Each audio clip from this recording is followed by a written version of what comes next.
En los años de entreguerras, un transatlántico, el Virginian, recorría las rutas entre Europa y América, con su carga de millonarios, de turistas, de emigrantes. En el Virginian tocaba cada noche un pianista extraordinario, llamado Novecento, con una técnica maravillosa, capaz de arrancar notas mágicas, inauditas. Se hablaba de su inusitado duelo pianístico nada menos que con Jelly Roll Morton, el inventor del jazz. Se decía que el melancólico pianista había nacido en el barco, del que jamás habría descendido. Se decía que nadie sabía la razón.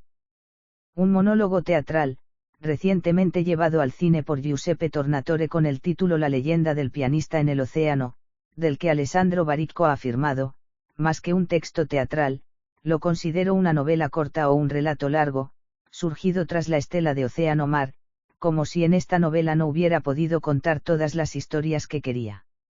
Alessandro Baricco. Novecento. Un monólogo. EPUB R14. Titivillu 6 de abril de 2015. Título original, Novecento. Alessandro Baricco, 1994. Traducción, Xavier González Rovira. Ilustración de portada, cartel anunciador de la película La leyenda del pianista en el océano, dirigida por Giuseppe Tornatore. Editor digital, Titivillus. EPUB base R12. Escribí este texto para un actor, Eugenio Allegri, y un director, Gabriele Bazis. Con él montaron un espectáculo que se estrenó en el Festival de Asti en julio del presente año.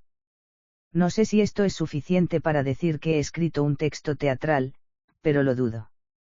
Ahora que lo veo en forma de libro, me parece sobre todo un texto que se mantiene en vilo entre una auténtica puesta en escena y un relato para leer en voz alta. No creo que exista un nombre para textos de esta clase. De todos modos, poco importa. A mí me parece una historia hermosa que valía la pena contar. Y me gusta pensar que alguien la leerá. Alteza B. Septiembre de 1994. Para Bárbara. Siempre sucedía lo mismo, en un momento determinado, alguien levantaba la cabeza y la veía. Es algo difícil de comprender. Es decir, éramos más de 1000 en aquel barco, entre ricachones de viaje, y emigrantes, y gente rara, y nosotros. Y, sin embargo, siempre había uno solo, uno que era el primero en verla. A lo mejor estaba allí comiendo, o paseando simplemente en el puente, a lo mejor estaba allí colocándose bien los pantalones, levantaba la cabeza un instante, echaba un vistazo al mar y la veía. Entonces se quedaba como clavado en el lugar en que se encontraba, el corazón le estallaba en 1000 pedazos, y siempre, todas las malditas veces, lo juro, siempre, se volvía hacia nosotros, hacia el barco, hacia todos, y gritaba, suave y lentamente, América. Después permanecía allí, inmóvil, como si tuviera que salir en una fotografía, con cara de haber hecho a América él mismo. Por las tardes, después de trabajar, y los domingos, se había hecho ayudar por su cuñado, un albañil, buena persona. Al principio tenía pensado algo con aglomerado, pero luego le fue cogiendo el tranquillo y se hizo las Américas. El primero en ver América. En cada barco hay uno. Y no hay que pensar que son cosas que ocurren por casualidad, no, y ni tan siquiera es cuestión de dioptrías, es el destino. Son gente que desde siempre tuvieron ese instante impreso en su vida. Y cuando eran niños, podías mirarlos a los ojos y, si te fijabas bien, ya veías América preparada para saltar, para deslizarse por los nervios y la sangre y yo qué sé, hasta el cerebro y desde allí a la lengua, hasta dentro de aquel grito, gritando, América, ya estaba allí, en aquellos ojos, desde niño, toda entera, América. Allí, esperando. Esto me lo enseñó Danny Bodman tonelada Don Lemon 900, el pianista más grande que ha tocado en el océano. En los ojos de la gente puede verse lo que verán, no lo que han visto. Así decía, lo que verán. Yo he visto muchas Américas. 6 años en aquel barco, 5, 6 viajes al año, de Europa a América, y de vuelta, siempre en remojo en el océano, cuando bajabas a tierra ni siquiera te veías capaz de mear derecho en el váter. Él estaba quieto, pero tú seguías balanceándote. ¿Por qué es posible bajarse de un barco, pero del océano? Cuando subí, tenía 17 años. Y solo había una cosa que me importara en la vida, tocar la trompeta. Así que cuando me enteré de la historia esa de que estaban buscando gente para el barco a vapor, el Virginian, que estaba en el puerto, me puse en la cola. La trompeta y yo. Enero de 1927. Ya tenemos músicos, dijo el tipo de la compañía. Lo sé, y me puse a tocar. Se quedó allí mirándome fijamente sin mover ni un músculo. Esperó a que acabara sin decir una palabra. Después me preguntó. ¿Qué era eso? No lo sé. Se le iluminaron los ojos. Cuando no sabes lo que es, entonces es jazz. Después hizo algo raro con la boca, quizás era una sonrisa, tenía un diente de oro justo aquí mismo, tan en el centro que parecía que lo había puesto en el escaparate para venderlo. Van como locos por esa música ahí arriba. Ahí arriba quería decir en el barco. Y aquella especie de sonrisa quería decir que me habían contratado. Tocábamos 3, 4 veces al día. Primero para los ricos de la clase de lujo, y luego para los de segunda, y de vez en cuando íbamos donde estaban aquellos pobres emigrantes y tocábamos para ellos, pero sin uniforme, tal como íbamos, y de vez en cuando tocaban ellos también con nosotros. Tocábamos porque el océano es grande y da miedo, tocábamos para que la gente no notara el paso del tiempo, y se olvidara de dónde estaba, y de quién era. Tocábamos para hacer que bailaran, porque si bailas no puedes morir, y te sientes Dios. Y tocábamos ragtime, porque es la música con la que Dios baila cuando nadie lo ve. Con la que Dios bailaría si fuera negro. El actor sale del escenario. Empieza una música Dixie, muy alegre y básicamente idiota. El actor reaparece en escena, elegantemente vestido de hazman de navío. A partir de este momento se comporta como si la banda estuviera, físicamente, sobre el escenario. Ladies and gentlemen, mendamen und derren, señoras y señores. Mesdames et messieurs, bienvenidos a este barco, a esta ciudad flotante que se parece en todo y por todo al Titanic. Calma, permanezcan sentados, el señor del fondo se ha tocado, lo he visto perfectamente, bienvenidos al océano, por cierto, ¿qué hacen ustedes aquí? Me apuesto lo que sea que tenían a sus acreedores pisándoles los talones, llegan con unos 30 años de retraso a la fiebre del oro, querían ver el barco y luego no se han dado cuenta de que había partido, han salido un momento. Para comprar cigarrillos, en este mismo instante su esposa está con la policía, diciendo que era un buen hombre, normalísimo, ni una pelea en 30 años. En fin, ¿qué demonios están haciendo aquí, a 300 millas de cualquier jodidísimo mundo y a 2 minutos del próximo ataque de vómito? Perdón madame, bromeaba, fíese usted, en este barco se va como una bola sobre el billar del océano, tac, solo faltan 6 días, 2 horas y 47 minutos y, clock, a la tronera, Nueva York. La banda en primer plano. No creo que haga falta explicarles cómo es este barco, en muchos sentidos un barco extraordinario y, en definitiva, único. Al mando del capitán Smith, conocido claustrofóbico y hombre de gran sabiduría, seguramente habrán notado que vive en una lancha de salvamento, trabaja para todos ustedes un equipo prácticamente único de profesionales absolutamente fuera de lo común. Paul Siecinski, timonel, es sacerdote polaco, medium, sanador, ciego, por desgracia. Bill Howe, telegrafista, gran jugador de ajedrez, zurdo, tartamudo, el médico de a bordo, el Doc. Klaus Hermann Spitzwegensdorfentag, como le surja llamarlo lo tienen claro, pero sobre todo. Monsieur Pardin. El chef. Directamente procedente de París, a donde, por otro lado, regresó de inmediato tras comprobar en persona la curiosa circunstancia de que este barco carece de cocinas, como ha podido notar sutilmente, entre otros, Monsieur Camembert, del camarote 12, que hoy se ha quejado al encontrar su lavabo lleno de mayonesa, cosa rara, porque normalmente en los lavabos metemos los embutidos, todo esto debido a la ausencia de cocinas, hecho que hay que atribuir, por otro lado, a la ausencia en esta nave de un auténtico cocinero, como lo era sin duda Monsieur Pardin, quien regresó a París, de donde procedía directamente, con la ilusión de encontrar a bordo cocinas que, la verdad sea dicha y siendo fieles a los hechos, aquí no tenemos, y todo esto gracias al simpático olvido del diseñador de este barco, el insigne ingeniero Camilleri, anoréxico de fama mundial, a quien ruego le dediquen su más caluroso aplauso. Banda en primer plano. Créanme, no encontrarán ustedes barcos como este en ningún sitio, a lo mejor, si buscan durante años, encontrarán a un capitán claustrofóbico, un timonel ciego, un telegrafista tartamudo, un doctor de nombre impronunciable, todos juntos en una misma nave, sin cocinas. Podría ser.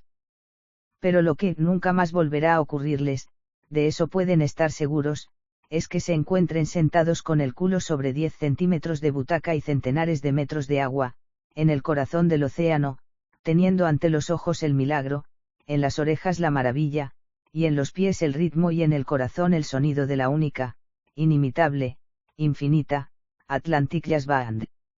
Banda en primer plano. El actor presenta a los músicos uno a uno.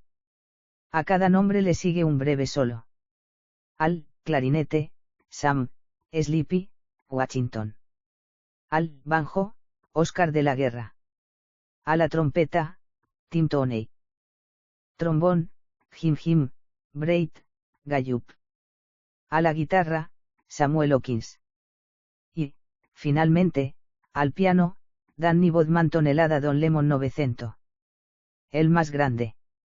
La música se interrumpe bruscamente. El actor abandona el tono de presentador, y, hablando, se quita el uniforme de músico. Lo era de verdad, el más grande. Nosotros tocábamos música, él era algo distinto. Él tocaba. Aquello no existía antes de que él lo tocara, de acuerdo, no estaba en ningún sitio.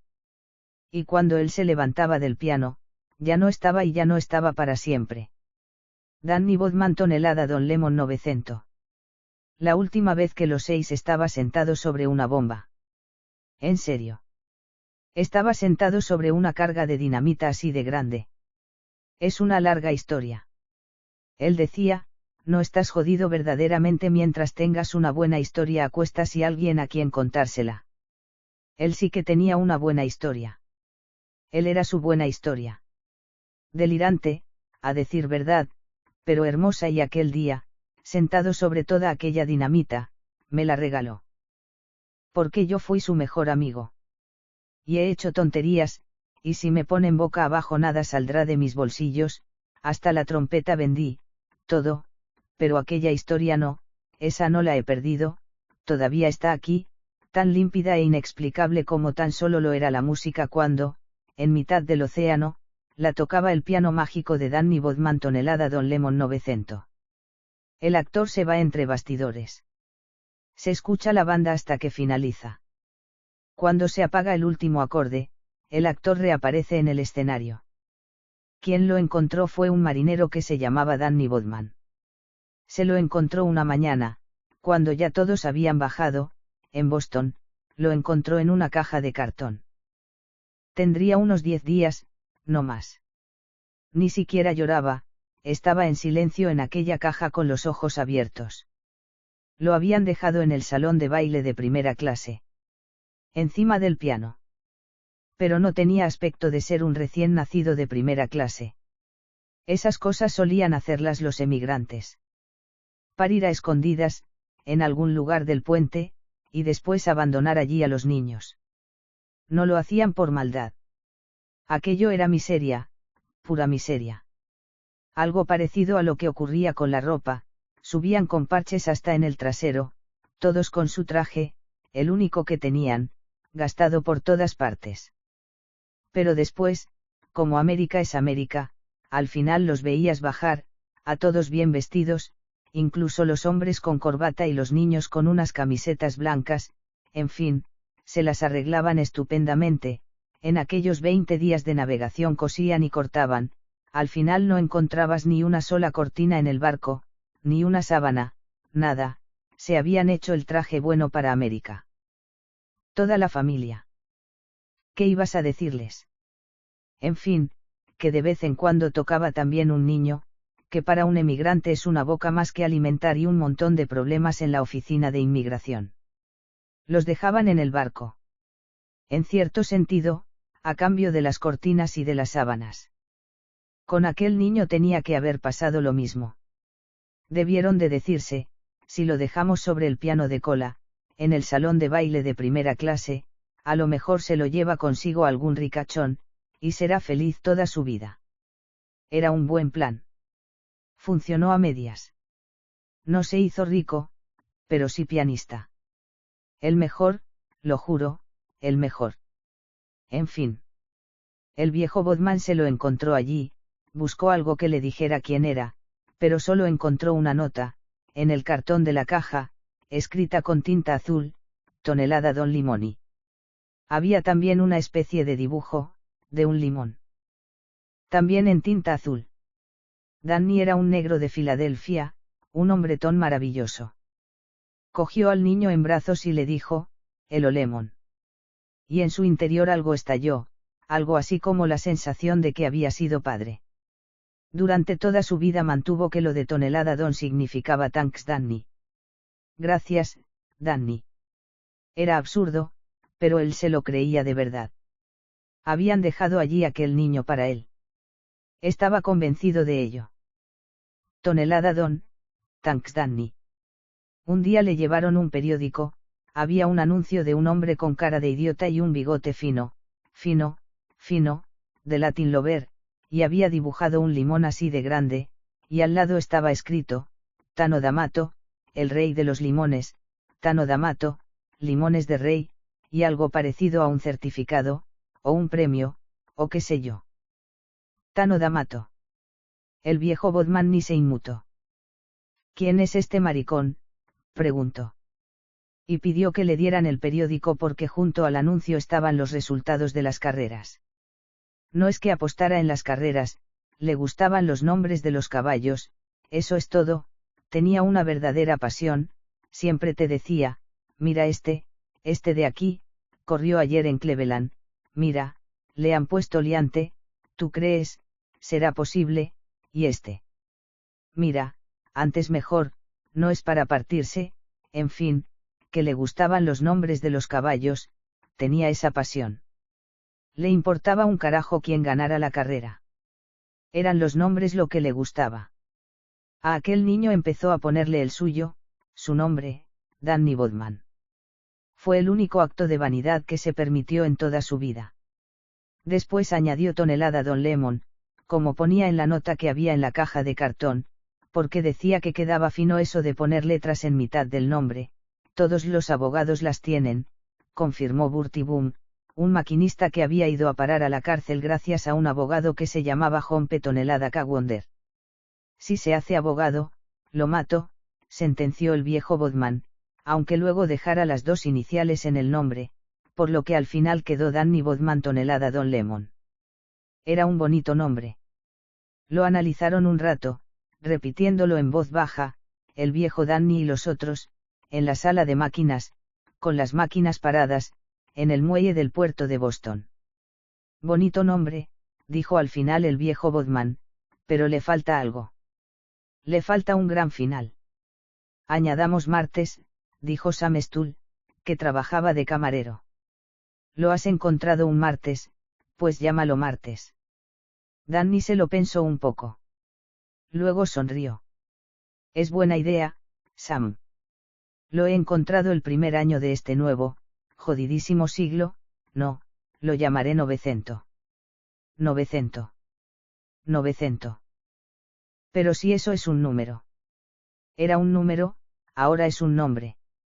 Danny Bodman Tonelada Don Lemon 900. Es perfecto. Es hermosísimo.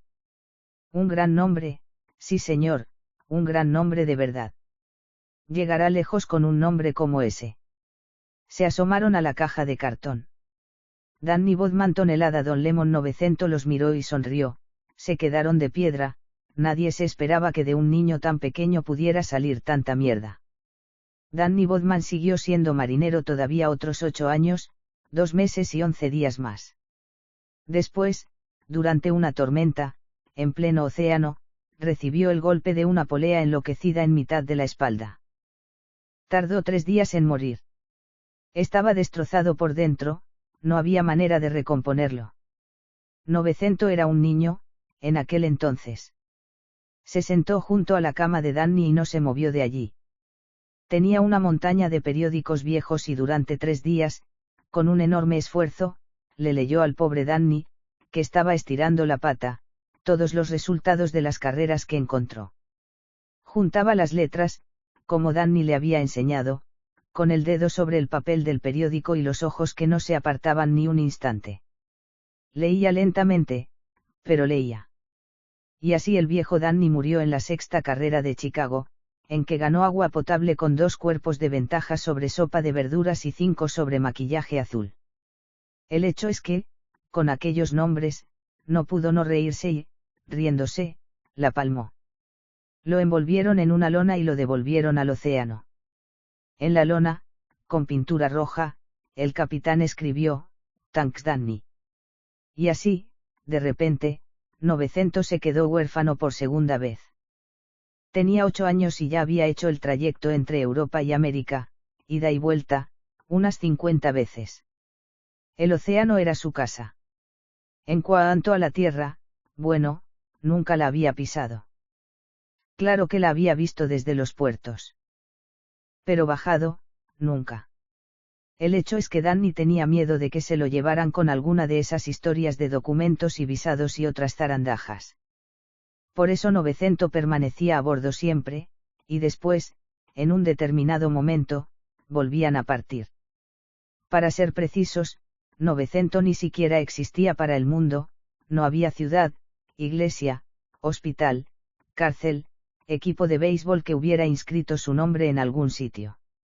No tenía patria, no tenía fecha de nacimiento, no tenía familia. Tenía 8 años, pero oficialmente no había nacido. Esto no puede seguir así por mucho tiempo, le decían de vez en cuando a Danny. Entre otras cosas, va contra la ley. Pero Danny tenía una respuesta irrefutable, a la mierda la ley, decía. Con aquel punto de partida, no había mucho que discutir.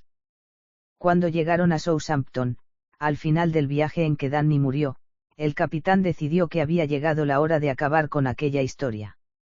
Llamó a las autoridades portuarias y le dijo al segundo de a bordo que fuera a buscar a 900. Pues bien, no lo encontró. Lo buscaron por todo el barco durante 2 días. Nada. Había desaparecido.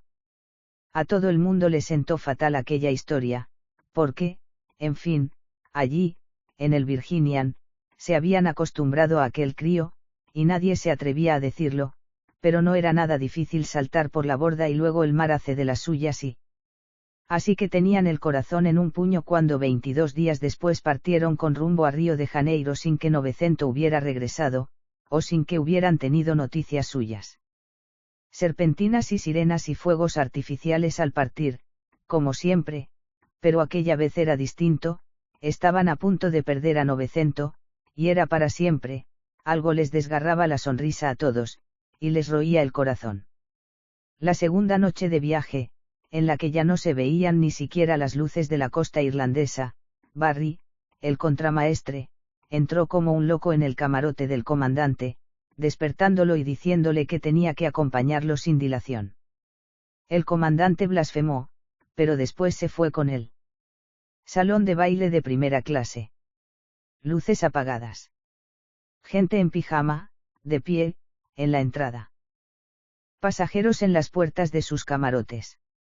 Y además marineros, 3 de ellos completamente ennegrecidos, recién subidos de la sala de máquinas, y también Truman, el telegrafista. Todos en silencio, mirando. 900. Estaba sentado en el taburete del piano, con las piernas colgando, sin tocar el suelo. ¿Y cómo hay Dios? ¿Qué estaba tocando? Se oye una música de piano, bastante simple, lenta, seductora. No sé qué demonios de música estaba tocando, pero era pequeña y hermosa. No había trampa, era él quien estaba tocando, eran sus manos, en aquellas teclas, Dios sabe cómo. Y había que oír lo que estaba saliéndole.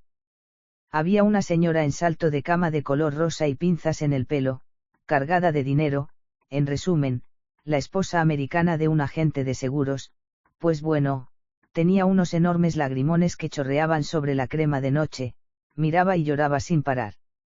Cuando vio al comandante a su lado, atontado por la sorpresa, literalmente atontado, cuando lo vio a su lado, se sorbió los mocos, me refiero a la ricachona, se sorbió los mocos y señalando al piano le preguntó. ¿Cómo se llama?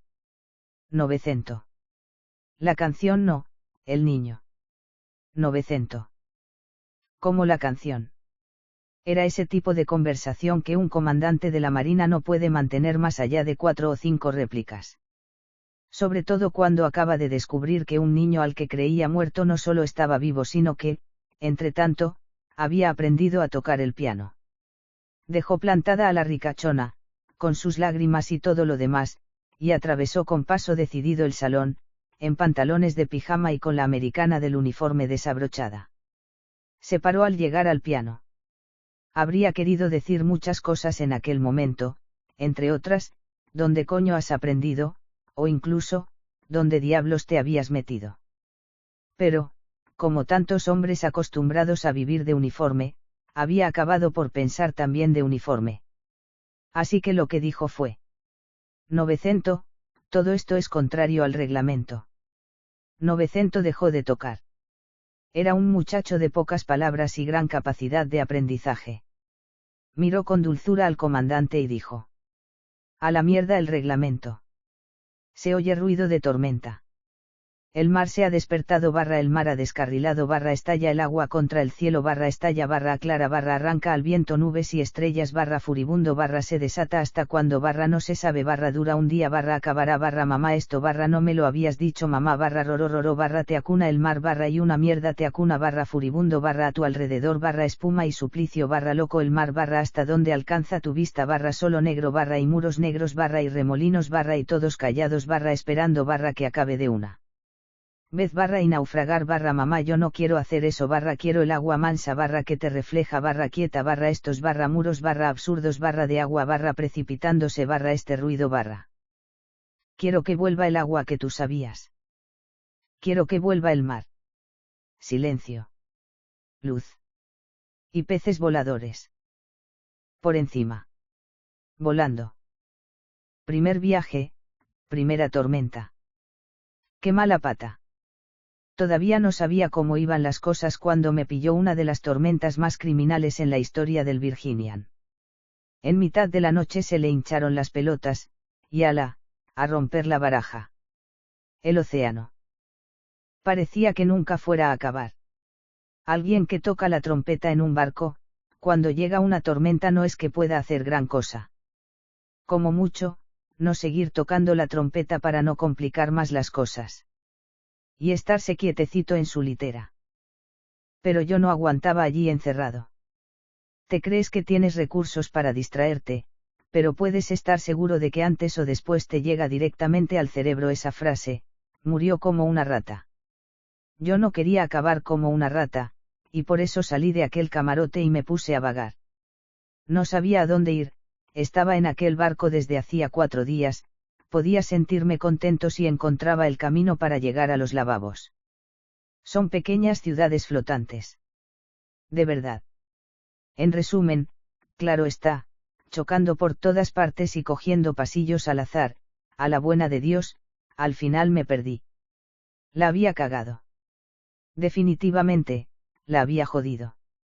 Fue en ese preciso momento cuando llegó un tipo vestido elegantemente en tonos oscuros, caminaba tranquilamente, no tenía pinta de haberse perdido, parecía que ni siquiera notara las olas, como si estuviera paseando por el paseo marítimo de Niza.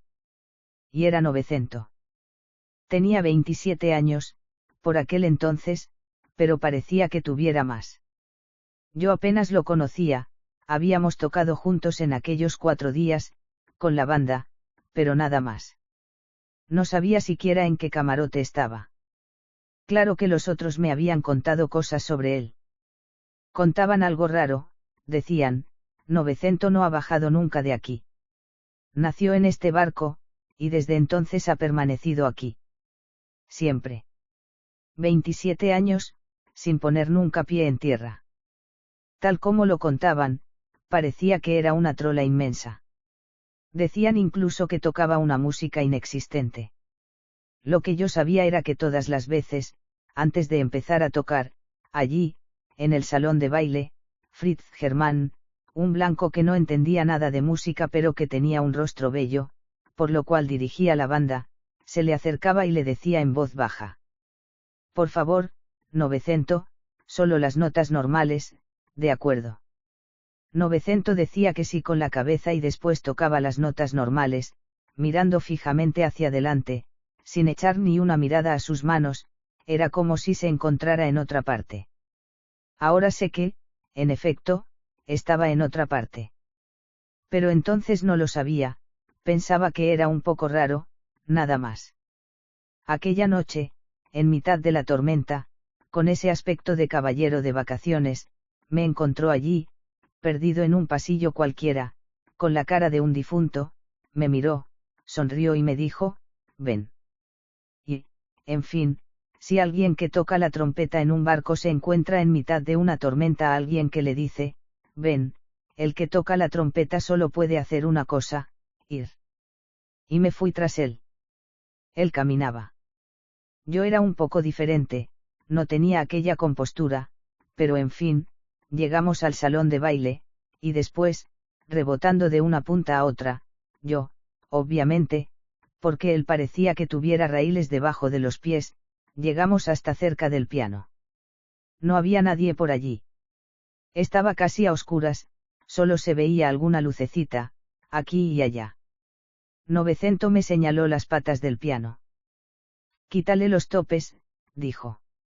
El barco bailaba, que era una maravilla, costaba Dios y ayuda permanecer de pie, desbloquear aquellas ruedecillas no tenía sentido. Si te fías de mí, quítaselos. Este tío está loco, pensé. Y se los quité. Y ahora ven y siéntate aquí, me dijo en ese momento Novecento.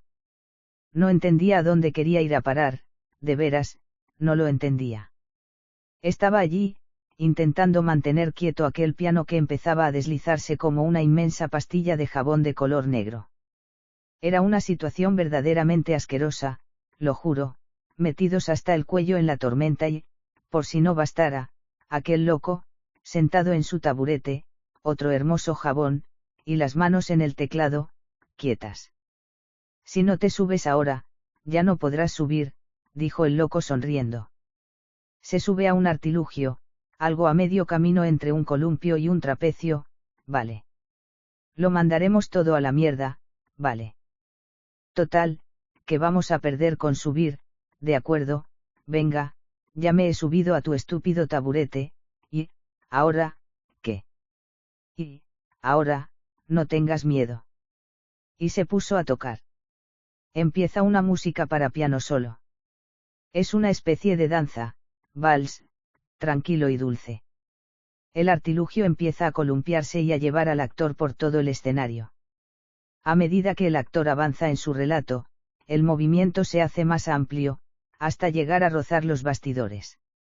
Vale, nadie está obligado a creerlo y yo, a decir verdad, nunca me lo creería si me lo contaran, pero la verdad de los hechos es que aquel piano empezó a deslizarse sobre la madera del salón de baile, y nosotros detrás de él, con Novecento tocando, y no levantaba la vista de las teclas, parecía en otra parte, y el piano seguía las olas, e iba y venía, y giraba sobre sí mismo, se lanzaba directamente hacia los cristales, y cuando casi tocaba se paraba y caía dulcemente hacia atrás, ya digo.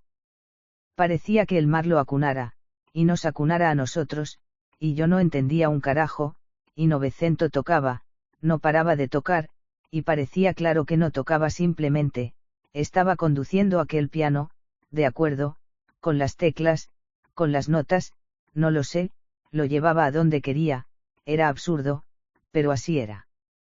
Y mientras dábamos vueltas y revueltas entre las mesas, rozando las lámparas y las butacas, comprendí que lo que estábamos haciendo en aquel momento, lo que de verdad estábamos haciendo, era bailar con el océano, nosotros y él, locos bailarines, y perfectos, abrazados en un vals turbulento, sobre el dorado parquet de la noche. ¿Oyes? Empieza a desplazarse con amplios movimientos por el escenario, sobre el artilugio, con cara de felicidad, mientras el océano enloquece, el barco baila, y la música del piano escande una especie de vals que, con diversos efectos sonoros, acelera, frena, gira, en fin, conduce, el gran baile. Luego, tras la enésima acrobacia, se equivoca en una de sus maniobras y acaba de un salto tras los bastidores. La música intenta frenar, pero es demasiado tarde. El actor tiene solo tiempo para gritar: ¡Dios mío! Y sale por uno de los bastidores laterales, tropezando contra algo. Se oye un gran golpe, como si hubiera acabado rompiendo una vidriera, una mesa del bar, un tresillo, cualquier cosa. Un estruendo impresionante. Un instante de pausa y de silencio. Después, por el mismo lateral por el que salió, reaparece el actor, lentamente. Novecento dijo que todavía tenía que perfeccionar aquel truco. Yo le dije que en el fondo se trataba solo de ajustar los frenos. El comandante, acabada la tormenta, dijo, con voz excitada y gritando: me cago en vosotros dos, ahora mismo vais a la sala de máquinas y os quedáis allí, porque siglo I no, os mato con mis propias manos. Y que quede claro que lo pagaréis todo, hasta el último céntimo, aunque tengáis que trabajar hasta el resto de vuestros días, como que este barco se llama Virginian y vosotros sois los dos imbéciles más grandes que han cruzado el océano. Ahí abajo, en la sala de máquinas, aquella misma noche, Novecento y yo nos hicimos amigos. Uña y carne. Y para siempre. Nos pasamos todo el tiempo contando lo que podría costar en dólares todo lo que habíamos roto. Y cuanto más subía la cuenta, más nos reíamos. Y si pienso en ello, me parece que aquello era ser feliz. O algo parecido. Fue durante esa noche cuando le pregunté si aquella historia era cierta, lo de él y el barco, vamos, que si había nacido allí y todo lo demás, si era verdad que no había bajado nunca de allí. Y respondió: sí. Pero verdad de verdad. Él estaba muy serio. Verdad de verdad. Y no sé, en aquel momento lo que sentí por dentro, por un instante, sin quererlo, y sin saber por qué, fue un escalofrío, y era un escalofrío de miedo. Miedo. Una vez le pregunté a Novecento en qué demonios pensaba mientras tocaba, y que estaba mirando, siempre con la vista clavada delante, y, en fin, a dónde se iba con sus pensamientos, mientras las manos iban arriba y abajo sobre las teclas. Y me dijo: hoy he acabado llegando a un país bellísimo, las mujeres tenían el cabello perfumado, había luz por todas partes y estaba lleno de tigres. Viajaba. Y cada vez acababa en un lugar distinto, en el centro de Londres, en un tren en mitad del campo, en una montaña tan alta que la nieve te llegaba hasta la barriga, en la iglesia más grande del mundo, contando columnas y mirando cara a cara los crucifijos. Viajaba. Resultaba difícil comprender lo que podía saber el de iglesias, y de nieve, y de tigres y, vamos, que nunca había bajado de aquel barco, nunca en su vida, no era una trola, todo era verdad. No había bajado nunca. Y, sin embargo, era como si hubiera visto todas esas cosas. Novecento era alguien a quien le decías: una vez estuve en París, y él te preguntaba si habías visto los jardines tal y cual y si habías comido en aquel determinado sitio, lo sabía todo, te decía: lo que a mí me gusta, allí en tierra, es esperar la puesta de sol caminando arriba y abajo por el Pont Neuf, cuando pasan las gabarras, pararme a mirarlas desde encima, y saludar con la mano. Novecento, ¿has estado alguna vez en París? No. Pues entonces. Bueno, sí. Sí que. París. Se podía pensar que estaba loco. Pero no era tan simple.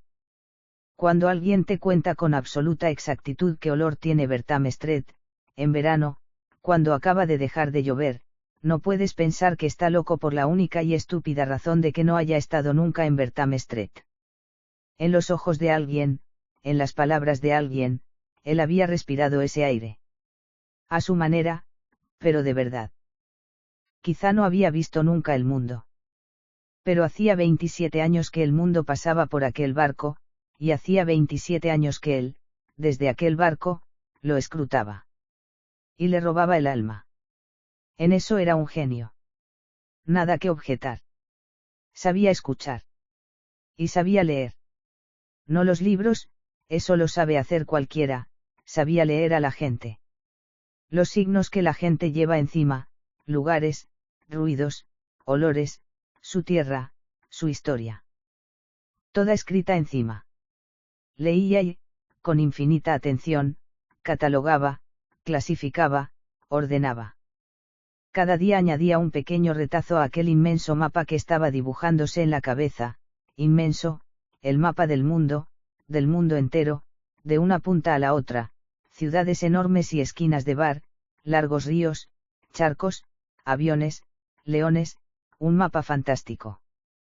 Después viajaba por su superficie de maravilla, mientras sus dedos se deslizaban sobre las teclas, acariciando las curvas de un ragtime. Se empieza a oír un ragtime melancólico. Tuvieron que pasar unos años, pero al final un día me armé de valor y se lo pregunté. 900, ¿por qué carajo no bajas una vez, aunque solo sea una vez, porque no vas a ver el mundo, con tus ojos, con tus propios ojos? ¿Por qué permaneces en esta prisión viajera?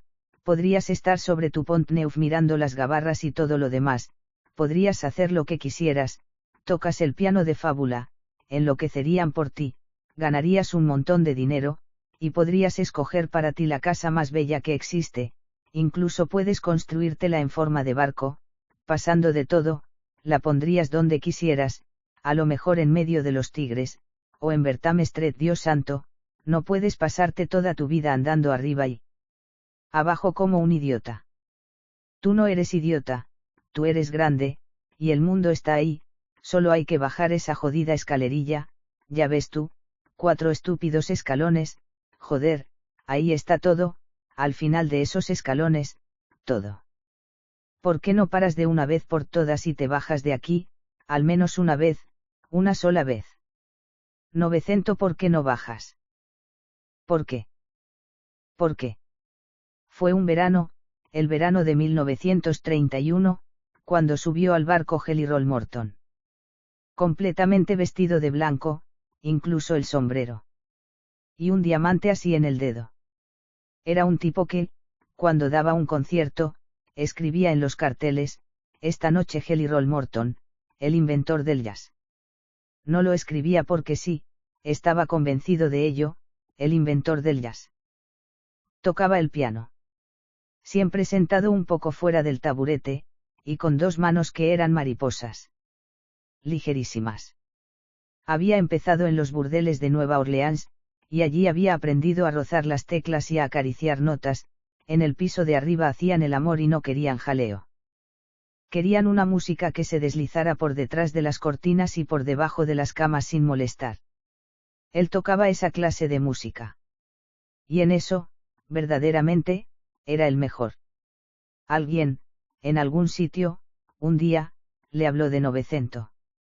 Tuvieron que decirle algo como, ese es el más grande. El más grande pianista del mundo. Puede parecer absurdo, pero era algo que podía ocurrir. 900 no había tocado ni una sola nota fuera del Virginian, y sin embargo era un personaje célebre a su manera en aquel tiempo, una pequeña leyenda. Los que bajaban de aquel barco hablaban de una música extraña y de un pianista que parecía que tuviera 4 manos, por la cantidad de notas que tocaba. Circulaban historias curiosas, aunque a veces verdaderas, como aquella del senador americano Wilson, que había hecho todo el viaje en tercera clase, porque era allí donde tocaba Novecento cuando no tocaba las notas normales, sino aquellas notas suyas, las que no eran normales. Tenía un piano allá abajo, e iba por la tarde, o ya entrada la noche. Primero escuchaba, quería que la gente cantara las canciones que sabía, de vez en cuando alguien sacaba una guitarra, una armónica, y empezaba a tocar, músicas que venían quién sabe de dónde. Novecento escuchaba. Después empezaba a rozar las teclas, mientras los otros cantaban o tocaban, rozaba las teclas y, poco a poco, aquello se iba convirtiendo en una auténtica y verdadera interpretación, salían sonidos del piano, vertical, negro, y eran sonidos de otro mundo. Dentro estaba todo, todas a la vez, todas las músicas de la tierra. Era como para quedarse de piedra. Y de piedra se quedó el senador Wilson al escuchar aquello, y, aparte de la historia esa de la tercera clase, él, tan elegante, en mitad de aquel hedor, porque verdaderamente era hedor, aparte de esa historia, tuvieron que llevárselo a la fuerza al llegar, porque si hubiera sido por él, se habría quedado a bordo, escuchando a Novecento por el resto de los puñeteros años que le quedaran de vida. De verdad. Salió en los periódicos, pero era cierto. Tal como lo cuento. En fin, que alguien le fue a Jelly Roll Morton y le dijo, en ese barco hay alguien que hace lo que quiere con el piano. Y cuando le apetece, toca jazz, pero cuando no le apetece toca algo que es como 10 jazz juntos. Jelly Roll Morton tenía un carácter muy suyo, todos lo sabían. Dijo, pero ¿cómo puede tocar bien alguien que no tiene cojones ni para bajar de un estúpido barco? Y se echó a reír, como un loco, el inventor del jazz. La cosa podía haber terminado ahí, pero hubo alguien que en ese momento dijo, haces bien en reírte, porque bastaría con que ese se decidiera a bajar para que tú tuvieras que volver a tocar en los burdeles, como que Dios existe, en los burdeles. Jelly Roll dejó de reír, sacó del bolsillo una pequeña pistola con la culata de nácar, apuntó con ella a la cabeza del imbécil que había hablado y no disparó, pero dijo, ¿dónde coño está ese barco? Lo que se le había metido en la cabeza era un duelo. Por aquel entonces, eso se estilaba. Se desafiaban a piezas de virtuosismo y al final uno ganaba. Cosas de músicos. Nada de sangre, pero bastante odio, verdadero odio, bajo la piel. Notas y alcohol. Podía durar incluso una noche entera. Era eso lo que se le había metido en la cabeza a Jelly Roll para acabar de una vez con esa historia del pianista sobre el océano, y todas aquellas trolas. Para acabar de una vez. El problema era que Novecento, a decir verdad, nunca tocaba en los puertos, no quería tocar. Los puertos ya eran un poquito tierra, y no le apetecía. Tocaba donde él quería.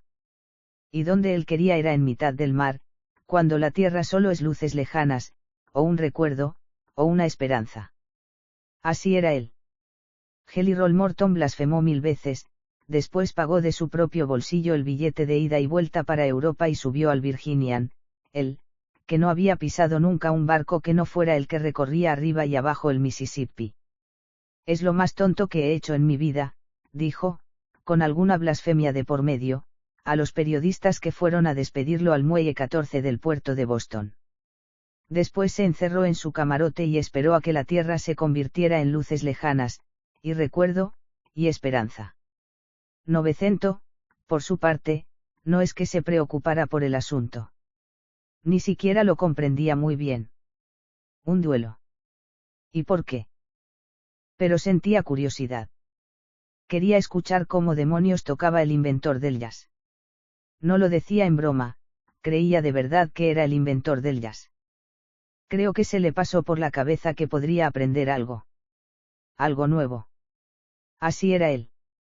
Un poco como el viejo Danny, no tenía espíritu de competición, no le importaba un carajo saber quién ganaba, era todo lo demás lo que le maravillaba. Todo lo demás. A las 21:37 del segundo día de navegación, con el Virginian marchando ligero a 20 nudos rumbo a Europa, Jelly Roll Morton se presentó en el salón de baile de primera clase, elegantísimo, de negro. Todos sabían muy bien lo que tenían que hacer. Los que bailaban se pararon, los de la banda dejamos los instrumentos, el camarero sirvió un whisky, la gente enmudeció. Jelly Roll cogió el whisky, se acercó al piano y miró a Novecento a los ojos. No dijo nada, pero lo que se oyó en el aire fue: levántate de ahí. Novecento se levantó. Usted es el que inventó el jazz, ¿verdad? Así es. Y tú eres el que toca solo si tiene el océano bajo el culo, ¿verdad? Así es. Habían hecho las presentaciones. Jelly Roll se encendió un cigarrillo, lo dejó en equilibrio en el borde del piano, se sentó, y empezó a tocar. Ragtime. Pero parecía algo que nunca antes se hubiera escuchado. No tocaba, se deslizaba. Era como unas enaguas de seda que se deslizaban por el cuerpo de una mujer, y que lo hacían bailando. Estaban todos los burdeles de América en aquella música, pero los burdeles de lujo, esos donde hasta la encargada del guardarropa es bella. Jelly Roll acabó bordando notitas invisibles, las de más arriba, al final del teclado, como una pequeña cascada de perlas sobre un suelo de mármol. El cigarrillo seguía allí, al borde del piano, a medio consumir, pero toda la ceniza seguía allí. Se diría que no había querido caerse para no hacer ruido. Jelly Roll cogió el cigarrillo entre los dedos, tenía unas manos que eran mariposas, ya lo he dicho, cogió el cigarrillo y la ceniza permaneció allí, no tenía la más mínima intención de caerse, a lo mejor había truco en todo aquello, no lo sé, pero lo cierto es que no se caía. El inventor del jazz se levantó, se acercó a Novecento, le puso el cigarrillo debajo de la nariz, con toda su ceniza bien colocadita, y dijo: «Te toca, marinero». Novecento sonrió. Se estaba divirtiendo. ¿En serio? Se sentó al piano e hizo la cosa más tonta que podía haber hecho. Tocó Vuelve, papaíto, una canción de una idiotez infinita, algo de críos, la había escuchado a un emigrante, años atrás, y desde entonces no se la había podido sacar de encima, le gustaba de verdad. No sé qué le encontraría, pero le gustaba, la encontraba realmente conmovedora. Claro que no era una pieza de virtuosismo. Si me pusiera, hasta yo mismo podría tocarla. Él la tocó jugando un poco con los graves, duplicando algunas cosas, añadiendo 2 o 3 florituras de las suyas, pero en fin, era una idiotez y siguió siendo una idiotez. Jelly Roll tenía la cara de alguien a quien le han robado los regalos de Navidad. Fulminó a Novecento con 2 ojos de lobo y se sentó de nuevo al piano. Se marcó un blues que habría hecho llorar a un maquinista alemán, parecía que todo el algodón de todos los negros del mundo estuviera allí y él lo recogiera con aquellas notas. Algo para robar el alma. Todo el mundo se puso de pie, se sorbía la nariz y aplaudía. Jelly Roll ni siquiera hizo un gesto de saludo, se veía que le faltaba muy poco para estar hasta los cojones de toda aquella historia. Le tocaba de nuevo a Novecento. La cosa ya empezó mal de entrada porque se sentó al piano con 2 lagrimones así en los ojos, con aquel blues se había emocionado, y esto podría resultar incluso comprensible. Lo verdaderamente absurdo fue que, con toda la música que tenía en la cabeza y en las manos, ¿qué diréis que se le ocurrió tocar? El blues que acababa de escuchar. Era tan hermoso, me dijo después, al día siguiente, para justificarse, ya ves tú. No tenía ni la más remota idea de lo que era un duelo, ni la más remota idea. Tocó aquel blues. Por si fuera poco, se había convertido en su cabeza en una serie de acordes, lentísimos, uno tras otro, en procesión, un aburrimiento mortal de necesidad. Tocaba encorvado sobre el teclado, se regodeaba en aquellos acordes, uno a uno, sonaban raros, incluso, disonantes, pero él se regodeaba. Los demás, menos. Cuando acabó, hasta se oyó algún silbido. Fue en ese momento cuando Jelly Roll perdió definitivamente la paciencia. Más que ir hasta el piano, saltó sobre él. Entre dientes, pero de forma que todos lo entendieran perfectamente, murmuró unas pocas palabras, muy claras. Anda y que te den por culo, gilipollas. Después, empezó a tocar. Pero tocar no es la palabra. Un malabarista. Un acróbata. Todo lo que se puede hacer con un teclado de 88 teclas, lo hizo, a una velocidad monstruosa. Sin equivocarse ni una nota, sin mover ni un músculo del rostro. No era ni siquiera música, eran juegos de manos, era magia bella y buena. Era una maravilla, sin discusión. Una maravilla. La gente se puso como loca. Chillaban y aplaudían, nunca habían visto nada similar. Había un jaleo que parecía fin de año. En aquel jaleo me encontré con Novecento, tenía la cara más desilusionada del mundo. Y también un poco sorprendida. Me miró y dijo: «Ese tío es un memo». No le respondí. No había nada que responder. Se inclinó hacia mí y dijo: «Dame un cigarrillo, venga». Estaba tan aturdido que cogí uno y se lo di. Vamos a ver, Novecento no fumaba. No había fumado nunca antes. Cogió el cigarrillo, se dio la vuelta y fue a sentarse al piano. Tardaron un poco en la sala en darse cuenta de que se había sentado allí y que, a lo mejor, quería tocar. Se oyeron incluso un par de bromas de mal gusto y carcajadas, algún silbido. La gente es así, es cruel con los perdedores. Novecento esperó pacientemente a que hubiera una especie de silencio a su alrededor. Luego echó un vistazo a Jelly Roll, que estaba de pie en el bar bebiendo una copa de champán, y dijo en voz baja: «Tú lo has querido, pianista de mierda». Después apoyó mi cigarrillo en el borde del piano. Apagado. Y empezó. Se oye una pieza de un virtuosismo excepcional, quizás algo interpretado a 4 manos. No dura más de medio minuto. Acaba con una descarga de acordes fortísimos. El actor espera a que acabe, luego continúa hablando. Así. El público se lo tragó todo sin respirar. Conteniendo el aire. Con los ojos clavados en el piano y la boca abierta, como perfectos imbéciles. Permanecieron así, en silencio, completamente embobados, incluso después de aquella criminal descarga final de acordes que parecía que tuviera 100 manos, parecía que el piano fuera a estallar de un momento a otro. En aquel silencio descabellado, Novecento se levantó, cogió mi cigarrillo, se inclinó un poco hacia adelante, por encima del teclado, y lo acercó a las cuerdas del piano. Un ligero chisporroteo. Lo sacó fuera, y estaba encendido.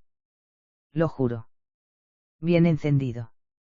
Novecento lo sostenía en la mano como si fuera una pequeña vela.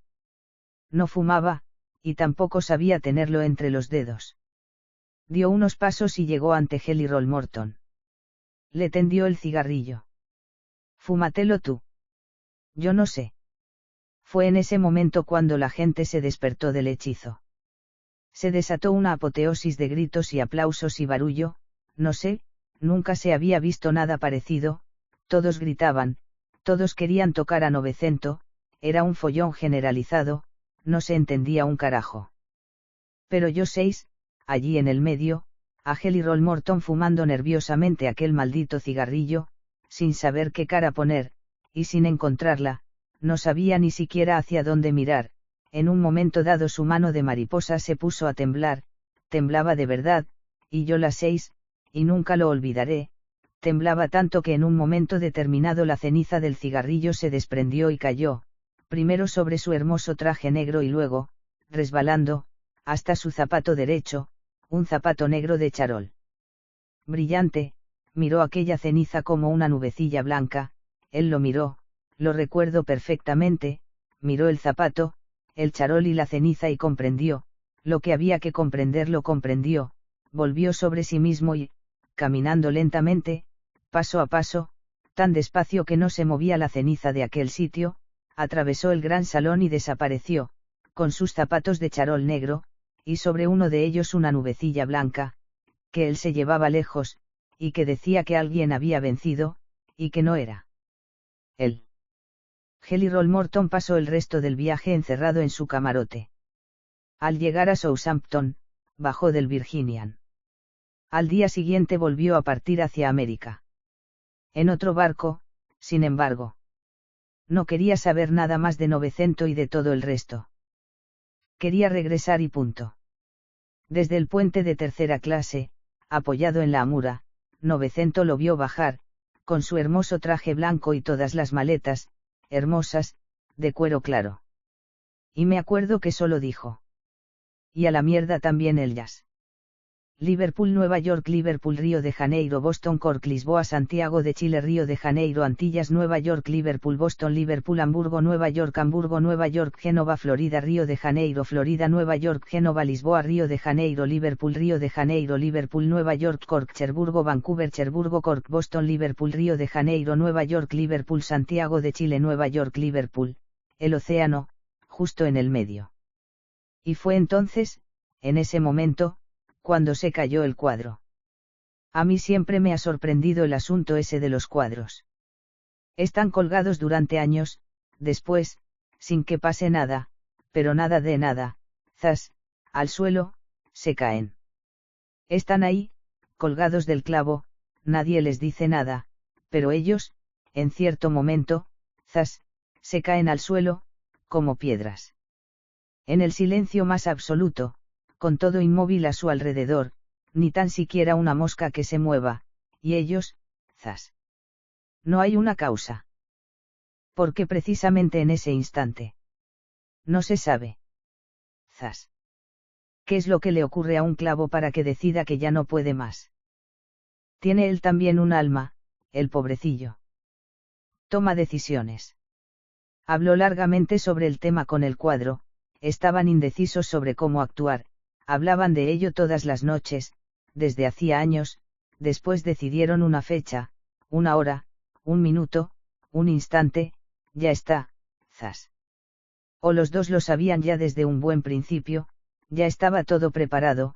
Mira, yo me largo dentro de 7 años, por mí está bien, de acuerdo, pues entonces quedamos para el 13 de mayo, vale, hacia las 6, pongamos las 6 menos cuarto, de acuerdo.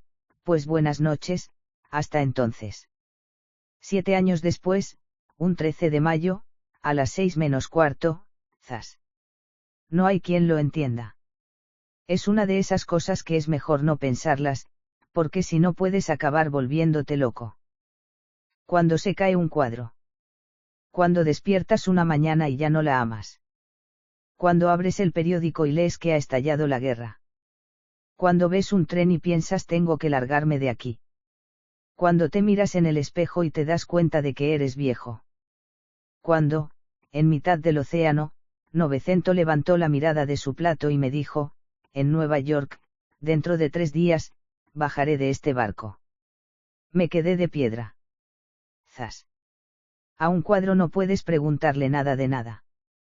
Pero a Novecento sí. Lo dejé tranquilo durante un tiempo.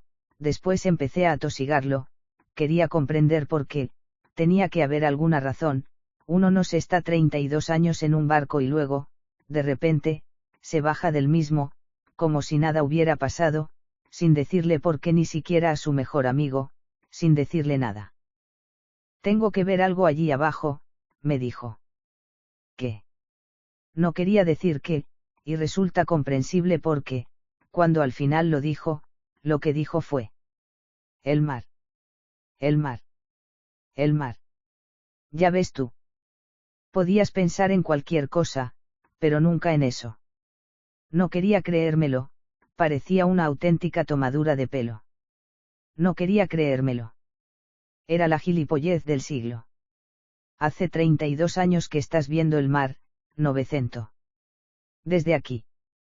Yo quiero verlo desde allí. No es lo mismo. Por Dios. Me parecía estar hablando con un crío. De acuerdo, espera a estar en el puerto, te asomas y miras todo lo que quieras. Es lo mismo. No es lo mismo. ¿Y quién te lo ha dicho? Se lo había dicho uno que se llamaba Baster, Lynn Baster. Un campesino. Uno de esos que vive durante 40 años trabajando como un burro y lo único que ha visto es su campo, y 1 o 2 veces, la gran ciudad, unas leguas más allá, el día de feria. Pero lo que a él le había pasado era que la sequía se lo había quitado todo, la mujer se había fugado con un predicador de vete tú a saber qué, y a sus hijos se los habían llevado unas fiebres, a los dos. En fin, uno que nació estrellado. De manera que un día recogió sus cosas, y recorrió toda Inglaterra a pie, para ir a Londres.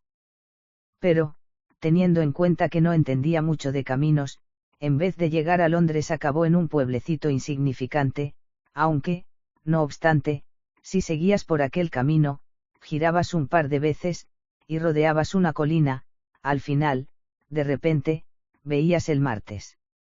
Nunca lo había visto, se quedó pasmado. Lo había redimido, si hay que creer en lo que decía. Decía, es como un grito gigantesco, que grita y grita, y lo que grita es pandilla de cabrones, la vida es algo inmenso, ¿queréis enteraros o no? Inmenso. Lynn Baxter no había pensado nunca aquello. Nunca se le había ocurrido pensarlo. Fue como una revolución en su cabeza. Quizás es que a Novecento tampoco se le había pasado por la cabeza todo aquello, que la vida es inmensa. A lo mejor incluso lo sospechaba, pero nadie se lo había gritado de aquella manera. Así que se hizo contar 1000 veces, por aquel Baxter, la historia del mar y todo lo demás, y al final decidió que él también tenía que experimentarlo.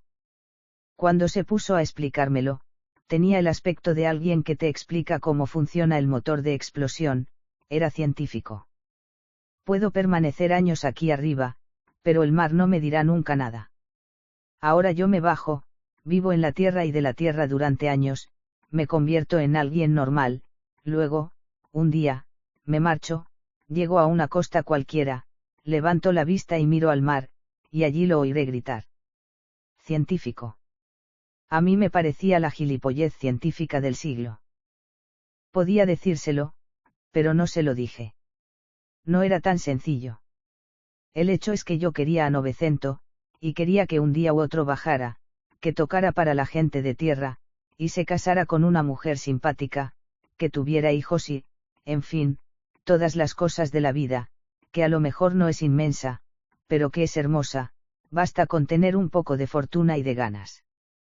En fin, la historia esa del mar me parecía una verdadera chorrada, pero si servía para hacer bajar de allí a Novecento, por mí estaba bien. Así que, al final, pensé que eso sería lo mejor. Le dije que su razonamiento era impecable. Y que estaba contento, de verdad. Y que le regalaría mi abrigo de pelo de camello, que sería todo un espectáculo verlo bajar por la escalerilla, con el abrigo de pelo de camello. A él se le veía hasta un poco emocionado. Pero vendrás a visitarme, ¿verdad?, cuando esté en tierra. Dios mío, sentía una piedra aquí, en la garganta, era algo parecido a una piedra, si seguía por aquel camino iba a matarme, detesto las despedidas, me puse a reír tan fuerte como pude, algo penoso, y dije que claro que iría a verlo, y que sacaríamos a su perro a corretear por el campo, y que su mujer cocinaría pavo para nosotros, y no sé qué otras idioteces, y él se reía, y yo también, pero por dentro ambos sabíamos que la verdad era otra, la verdad era que todo estaba a punto de acabar, y no había nada que hacer, tenía que ocurrir y estaba ocurriendo en ese momento. Danny Bodman tonelada Don Lemon 900 bajaría del Virginian en el puerto de Nueva York, un día de febrero. Después de 32 años de vivir en el mar, bajaría a tierra, para ver el Martes. Empieza una música tipo vieja balada. El actor desaparece en la oscuridad, después reaparece en el papel de Novecento en la parte de arriba de una escalerilla de barco de vapor. Abrigo de pelo de camello, sombrero, una gran maleta. Permanece unos instantes ahí, al viento, inmóvil, mirando hacia adelante. Mira Nueva York, después baja el primer escalón, el segundo, el tercero. En ese momento la música se interrumpe de repente, Novecento se queda clavado. El actor se quita el sombrero y se da la vuelta hacia el público. Fue en el tercer escalón cuando se paró. De golpe. ¿Qué pasa? Has pisado mierda, dijo Neil O'Connor, que era un irlandés que nunca comprendía un pepino, pero no había forma de hacerle perder el buen humor. Habrá olvidado algo, dije. ¿Qué? Y yo qué sé. Quizás se ha olvidado de por qué está bajando. No digas chorradas. Y, mientras tanto, seguía allí, quieto, con un pie en el segundo escalón y el otro sobre el tercero. Permaneció así durante un tiempo eterno. Miraba hacia adelante, parecía que buscara algo. Y, finalmente, hizo algo raro. Se quitó el sombrero, sacó la mano por encima de la barandilla y lo dejó caer. Parecía un pájaro cansado, o una tortilla azul, con alas. Dio un par de curvas en el aire y cayó al mar. Flotaba. Evidentemente, era un pájaro, no una tortilla. Cuando levantamos la vista hacia la escalerilla, vimos a Novecento, enfundado en su abrigo de pelo de camello, en mi abrigo de pelo de camello, que volvía a subir aquellos 2 escalones, de espaldas al mundo y con una extraña sonrisa en la cara. 2 pasos, y desapareció dentro del barco. ¿Has visto? Dicen que ha llegado el nuevo pianista, dijo Neil O'Connor. Dicen que es el más grande, dije yo. Y no sabía si estaba triste o loco de contento. Lo que vio desde aquel maldito tercer escalón nunca quiso decírmelo. Ese día, y en los 2 viajes que hicimos después, Novecento estuvo un poco raro, hablaba menos de lo habitual, y parecía muy ocupado en alguno de sus asuntos personales. Nosotros no le hacíamos preguntas. Él actuaba como si nada hubiera pasado. Era evidente que algo iba mal, pero no teníamos ganas de hacerle preguntas. Y así siguió durante unos meses.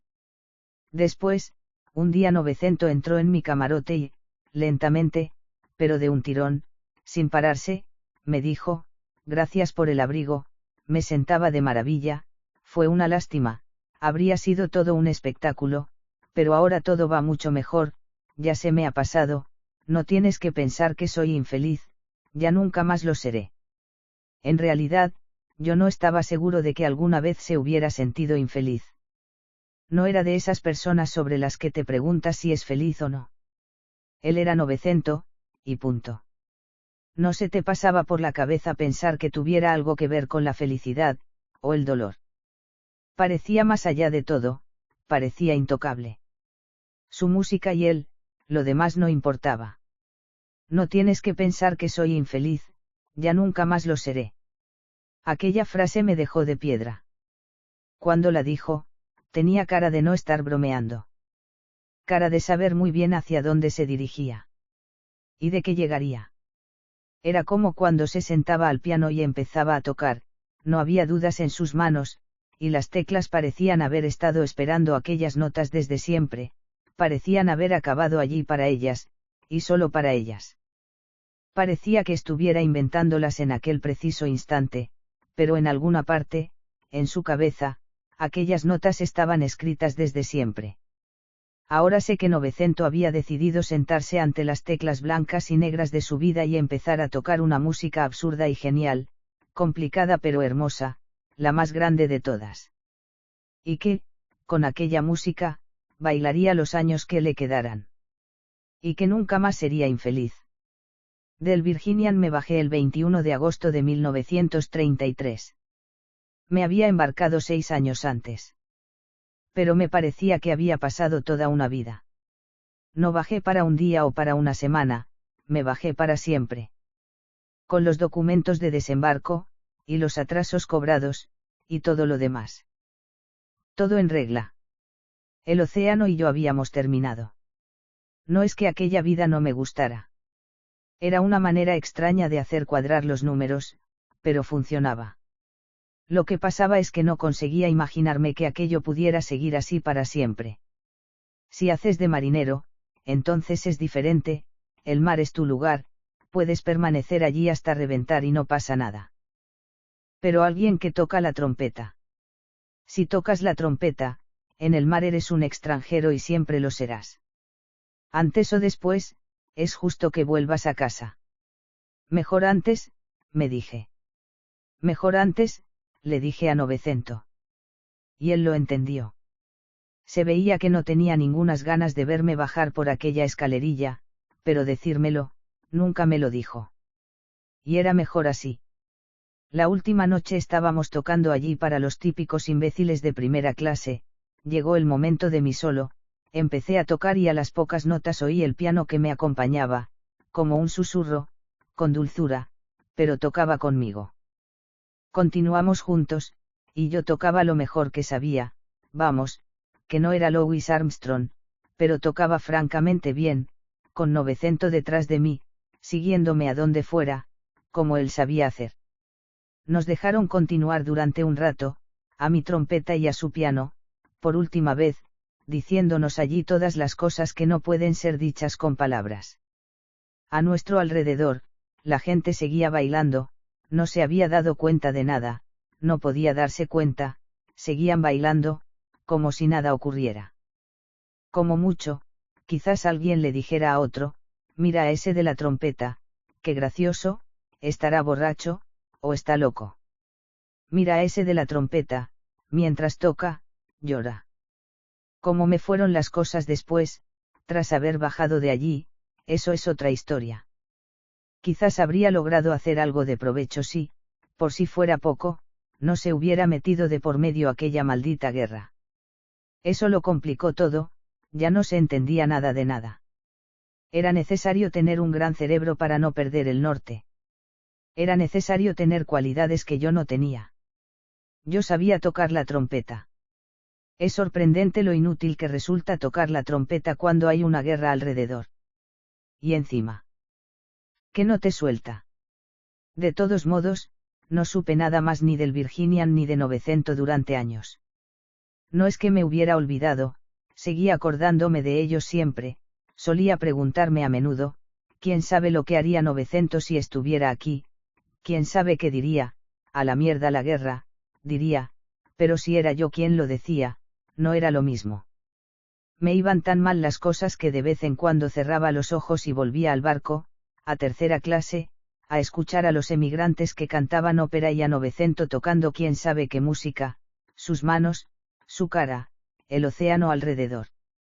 Iba tirando a base de fantasía y de recuerdos, y es lo que único, que puedes hacer, a veces, para salvarte, no hay nada más. Un truco de pobres, pero que siempre funciona. En fin, aquella era una historia acabada. Que parecía verdaderamente acabada. Luego, un día me llegó una carta, me la había escrito Neil O'Connor, aquel irlandés que no paraba de bromear. Sin embargo, aquella vez era una carta seria. Decía que el Virginian había acabado destrozado durante la guerra, lo habían utilizado como hospital flotante, y al final había acabado en tal estado que habían decidido hundirlo. Habían hecho desembarcar en Plymouth a la escasa tripulación restante, lo habían llenado de dinamita y, antes o después, lo llevarían mar adentro para terminar con aquel asunto. ¡Bum! Y se acabó. Después había una postdata que decía, tienes $100. Te juro que te los devolveré. Y, más abajo, otra postdata que decía, 900 no se ha bajado. Solo eso, 900 no se ha bajado. No dejé de darle vueltas a esa carta en mis manos durante días. Después cogí el tren que iba a Plymouth, fui hasta el puerto, busqué el Virginian, lo encontré, les di un poco de dinero a los vigilantes que había allí, subí al barco, lo recorrí de cabo a rabo, bajé a la sala de máquinas, me senté sobre una caja que tenía toda la pinta de estar llena de dinamita, me quité el sombrero, lo dejé en el suelo, y permanecí allí, en silencio, sin saber qué decir barra. Allí quieto, mirándolo, allí quieto, mirándome barra. Dinamita también debajo de su culo, dinamita por todas partes barra. Danny Bodman tonelada Don Lemon 900 barra. Seguro que ustedes se dirán que él sabía que yo iba a ir, como sabía siempre las notas que iban a tocar y barra. Con aquel rostro envejecido, pero de un modo hermoso, sin cansancio barra. Ninguna luz en el barco, solo la que se filtraba desde el exterior, quién sabe cómo sería la noche barra. Las manos blancas, la chaqueta bien abrochada, los zapatos relucientes barra. No se había bajado barra. En la penumbra, parecía un príncipe barra. No se había bajado, saltaría por los aires con todo lo demás, en mitad del mar barra. Un gran final, todos mirando, desde el muelle, y desde la orilla, unos grandes fuegos artificiales, adie, cae el telón, humo y llamas, una gran ola, al final barra. Danny Bodman tonelada Don Lemon barra. 900 barra. En aquel barco tragado por la oscuridad, el último recuerdo de él es una voz, casi solamente, despacio, hablando barra. Barra. Barra. Barra. Barra. Barra. El actor se transforma en 900. Barra. Barra. Barra. Barra. Aquella gran ciudad. No se veía el final barra. El final, si es tan amable, podría indicarme el final. Barra. Y el ruido barra.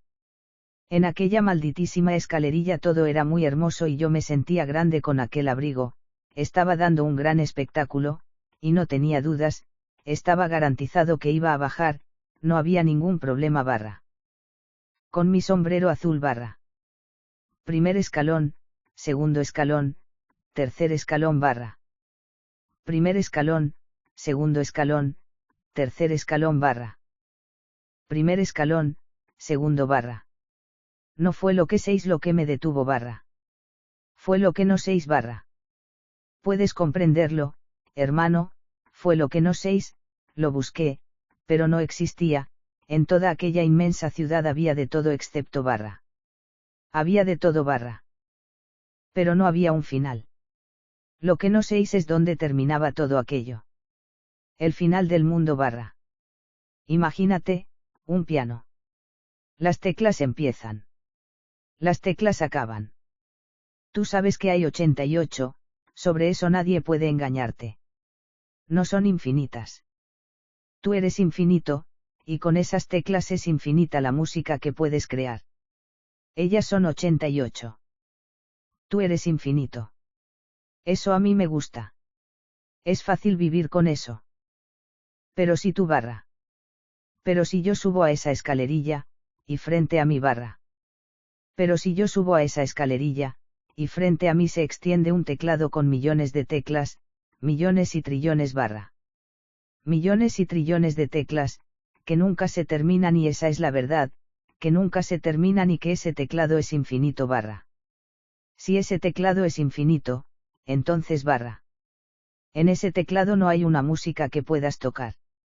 Te has sentado en un taburete equivocado, ese es el piano en el que toca Dios barra. Por los clavos de Cristo, pero tú viste aquellas calles. Barra.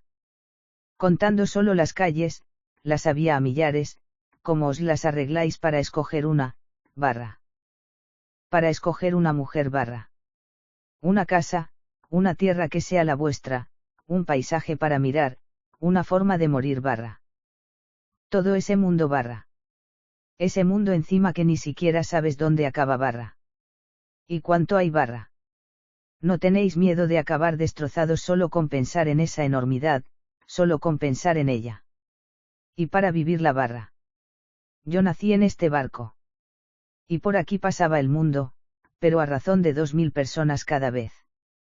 Y aquí había también deseos, pero no más de los que caben entre una proa y una popa. Tocabas tu felicidad sobre un teclado que no era infinito. Así lo aprendí yo. La Tierra es un barco demasiado grande para mí. Es un viaje demasiado largo. Es una mujer demasiado hermosa. Es un perfume demasiado intenso. Es una música que no sé tocar. Perdonadme. Pero no voy a bajar. Dejadme volver atrás. Por favor barra. Barra. Barra. Barra. Barra. Barra. Ahora intenta comprenderme, hermano.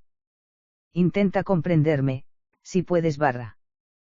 Todo ese mundo en mis ojos barra. Terrible, pero hermoso barra. Demasiado hermoso barra. Y el miedo que me hacía retroceder barra. El barco, de nuevo y para siempre barra. Pequeño barco barra.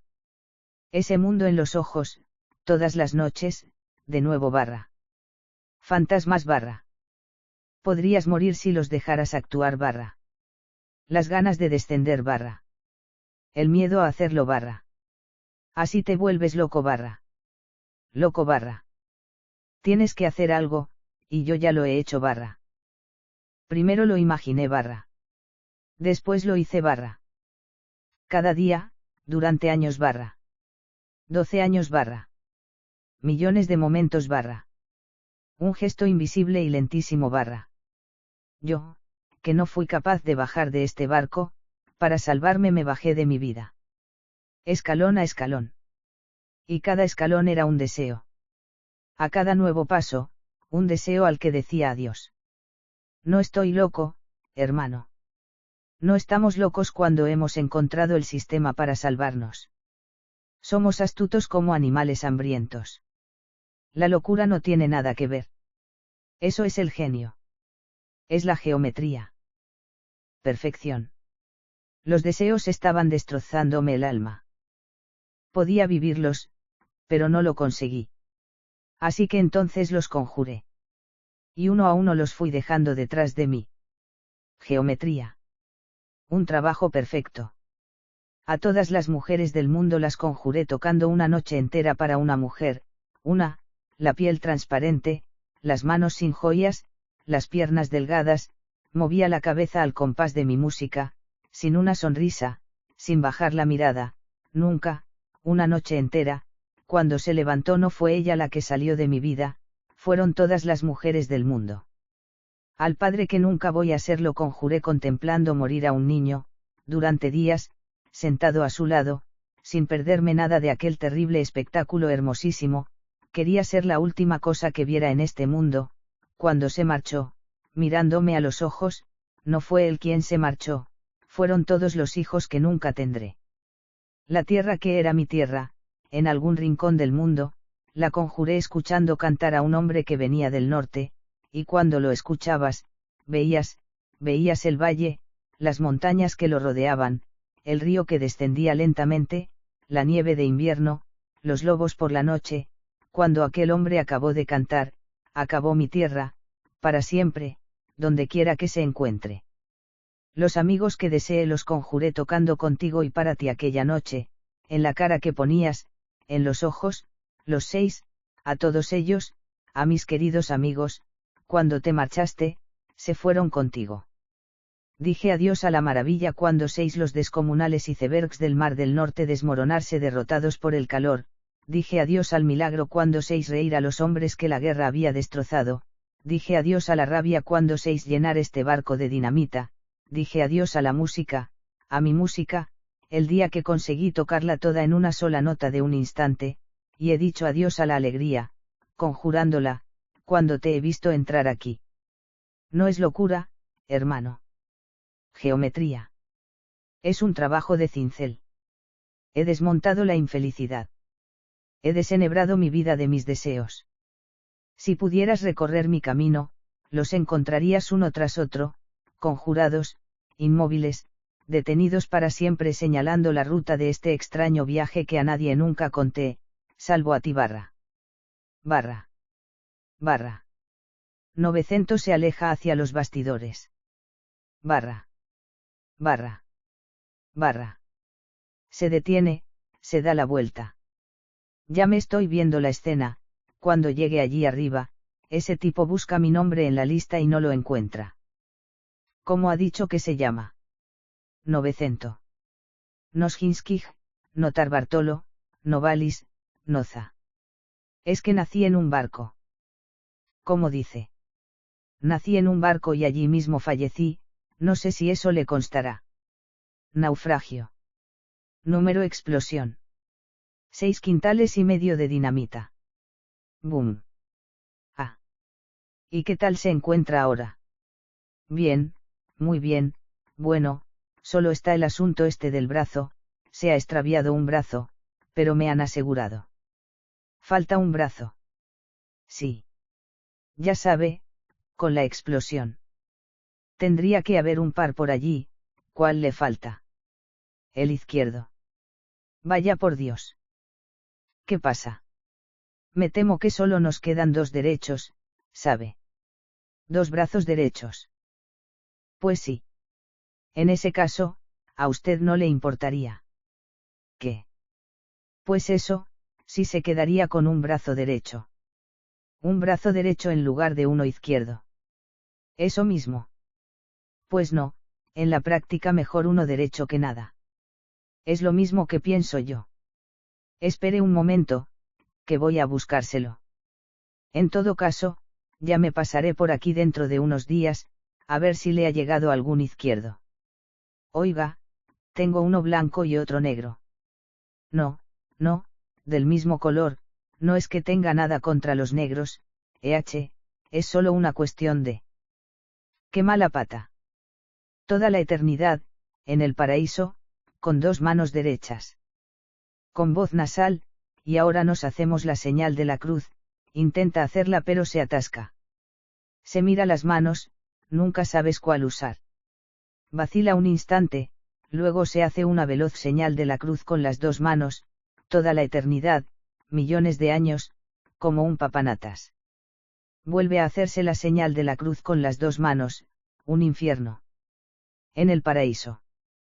No tiene gracia. Se da la vuelta, va hacia los bastidores, se detiene a un paso de salir, se vuelve de nuevo hacia el público, le brillan los ojos.